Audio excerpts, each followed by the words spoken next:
ప్రధాని మోడీ చేసిన పొదుపు వ్యాఖ్యలపై కాంగ్రెస్ ఎదురుదాడికి దిగుతోంది. మోడీ ఎందుకలా అనాల్సి వచ్చిందో చెప్పాలని ప్రశ్నిస్తోంది. దీనిపై చర్చించేందుకు ప్రత్యేక పార్లమెంటు సమావేశాలు పెట్టాలని డిమాండ్ చేస్తోంది. ఇరాన్, అమెరికా మధ్య యుద్ధం ప్రారంభమై 3 నెలలు గడుస్తున్నా దేశ ఇంధన భద్రతను రక్షించడంలో ప్రధాని విఫలమయ్యారని కాంగ్రెస్ తీవ్రస్థాయిలో మండిపడుతోంది. దేశ ఆర్థిక వ్యవస్థపై అంతర్జాతీయ సంక్షోభ ప్రభావం పడకుండా ముందస్తు ప్రణాళికలు సిద్ధం చేయడంలో కేంద్రం చేతులెత్తేసిందని విమర్శించింది.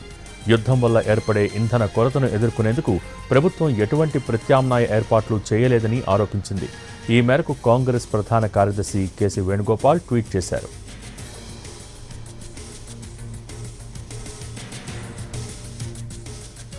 తగిన వ్యూహాత్మక చమురు నిల్వల్ని సమకూర్చుకోకుండా ప్రజల్ని ఇబ్బందుల్లోకి నెట్టడం బాధ్యతారాహిత్యమని మండిపడ్డారు కేసీ.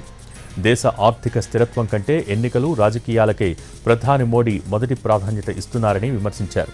ప్రభుత్వ ముందస్తు ప్రణాళికాలోపం కారణంగా దేశం త్వరలోనే తీవ్రమైన ఆర్థిక సంక్షోభంలో మునిగిపోయే ప్రమాదం ఉందని హెచ్చరించారు. దేశంలో తగినంత ఇంధన నిల్వల్ని అందుబాటులో ఉంచాలని, సామాన్య పౌరుడికి ఎలాంటి ఇబ్బందులు కలగకుండా చూడాలని కేంద్ర ప్రభుత్వాన్ని వేణుగోపాల్ డిమాండ్ చేశారు.